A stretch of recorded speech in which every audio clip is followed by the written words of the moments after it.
Welcome to another 31 Days of Horror 2018 Toronto After Dark edition. Yes. We are back with another frightful tale.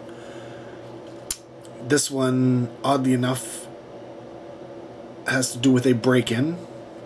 So I'm kind of wondering why yesterday they put robbery with prey, which is Killer Lion with a heist movie, when this is, a movie about, I don't know.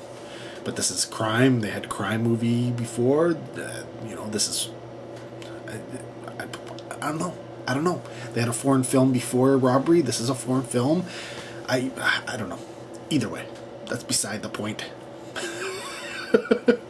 This is The Inhabitant.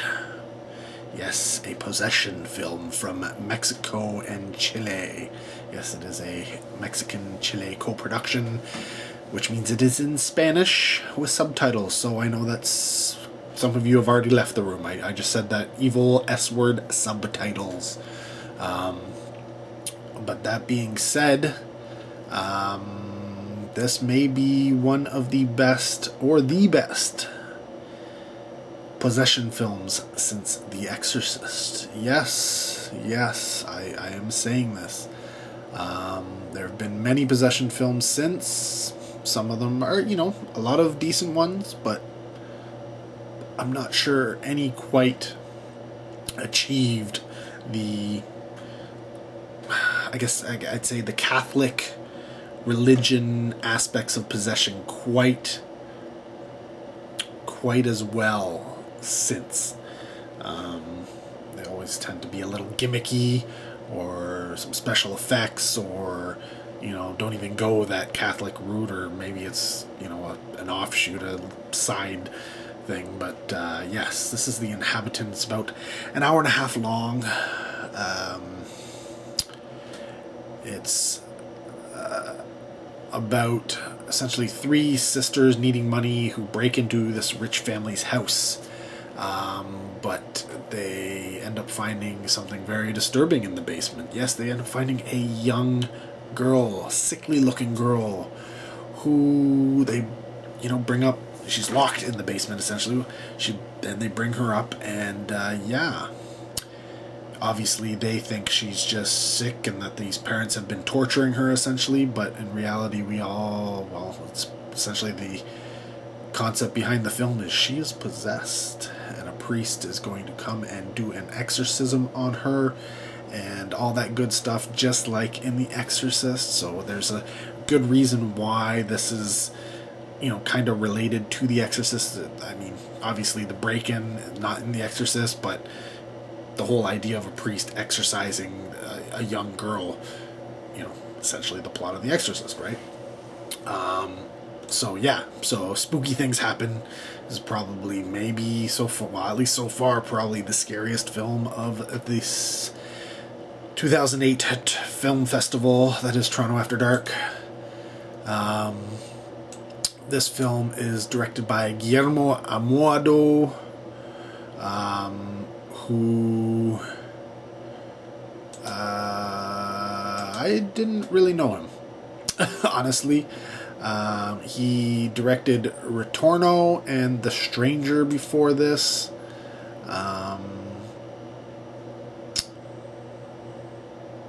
Stranger looks interesting. I have not seen it. I think I want to check it out. And Retorno, well, sure, I would check it out as well. Essentially, they're all kind of in this horror mystery type of thing. Some of them, like Retorno, has a crime and sci-fi element going on with it, whereas The Stranger is a little bit more, straight up horror, maybe a little bit drama. I don't know, I haven't seen it, but yeah. Then comes The Inhabitant. He's done some short stuff and done a lot of writing, but yeah, in terms of a director, not so much. Though he's also the writer on this film, so in the writing side, yeah, sure. You remember the Green Inferno? Yeah, that Green Inferno. He's got a screenplay credit on that one. But yeah, it's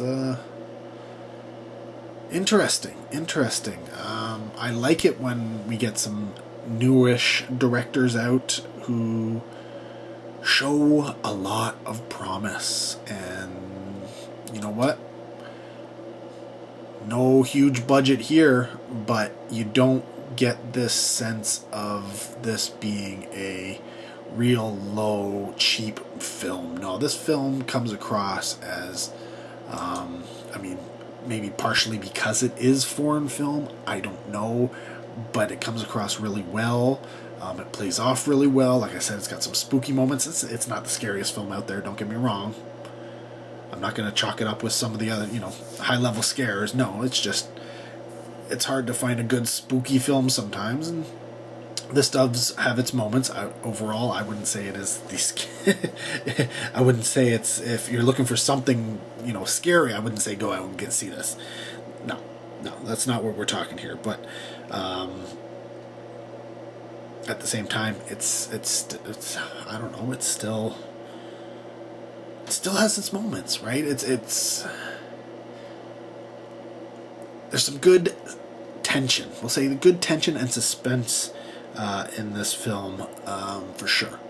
The girl, I mean, there's a whole bunch of people. I don't know any of them. And unfortunately, it doesn't seem like the girl has essentially done anything. She plays Tamara, and her name is Natasha Kubria. And unfortunately, I don't actually have nothing going on here. So that being said, hopefully, because of this film, she's able to, work this into a good career, because I think she played a possessed girl very well. I don't know if that. I don't know. Maybe it's just the way she looks. And with the addition of the makeup and stuff, she just looked like a creepy possessed person. But yeah, hopefully, she comes around and is able to pull that off into a good career. Yeah, there isn't much I can really say about this. There isn't any actors or anything in there to note. The original, if you want to go with the actual title and the non-English title, it's El Habitant, so essentially the Inhabitant.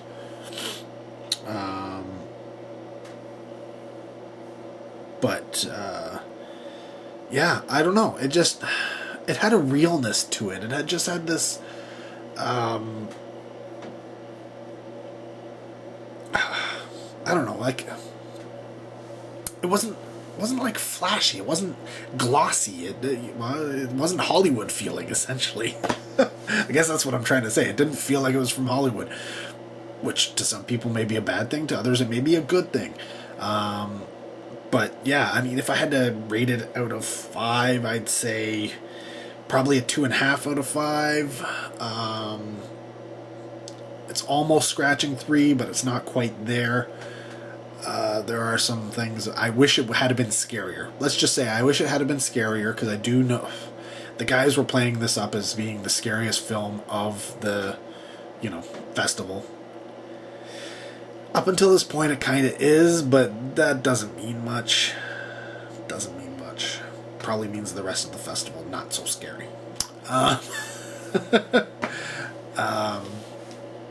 But yeah, same problems I have with. I mean, this one, I think it tried to deal with more scary. It wasn't just the possession that was scary, which is, I think, is the big thing about The Exorcist. Is it's shocking. It is, a lot of people, especially when it came out, a lot of religious people A lot of people believed, felt it was very believable, and as a result found it very, very scary. I've never found The Exorcist scary. Never, ever. Comical, actually. Probably more than anything. This one didn't really come across comical like The Exorcist did. This one came across as more gritty, a little bit more on the scary side than The Exorcist did. For me. But again, most of the stuff that would be scary for this is the same reason why The Exorcist was scary, and that's the religious aspect. So for those who are, on the religious side, the Christian Catholic side, who believe in possession and exorcisms, this film probably hits a lot harder. I'm not on that boat, so for me it's just whatever. I'm watching the visuals and you got to do something a little bit extra. This does a little bit extra. It just could have done a whole lot more, and it could have done it a whole lot better. That being said, it was still an enjoyable watch. Yeah, it's teetering on 3, but I'm giving it 2.5 because I wanted it to be scarier. They played it up as being the scariest film. I wasn't really scared. Like I said, it's got some moments, but nothing really to hit it home for, maybe your seasoned horror veterans who gobble stuff up like myself. But if you found The Exorcist scary, if you find possession films in general scary because of the possession aspect, The Inhabitant is probably it's probably gonna be like right up there for you. And it's funny. It's funny for me to say a film is like the best possession film since like The Exorcist and only give it 2.5, right? I know it's weird, but again, I'm kind of giving this, like I said, it's like a 3. It's like a 3, but because my expectations weren't met, I'm dropping it down. That's all I'm saying. But yeah, would I recommend this film? I would recommend this film. Because, it is foreign. It does have subtitles.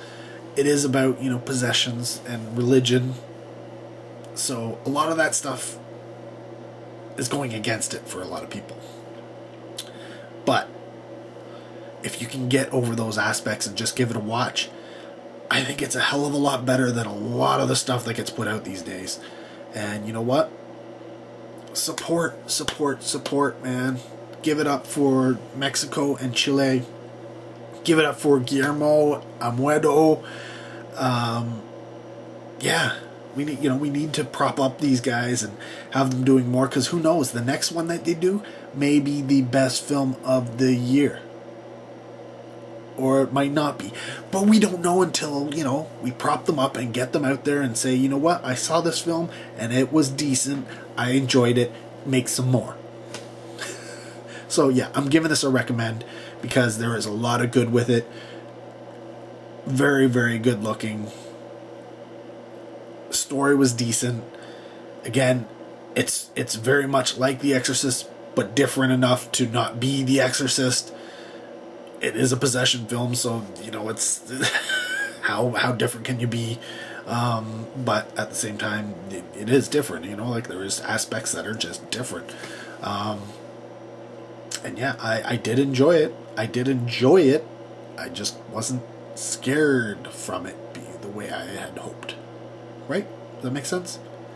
Hope so. Anyways, more 31 Days of Horror to come. More Toronto After Dark to come. So keep watching. Comment down below if you've seen the film, what you thought of it. Yeah, keep it spoiler free as always. Love to hear from you. Till next video, take care. Have a good one.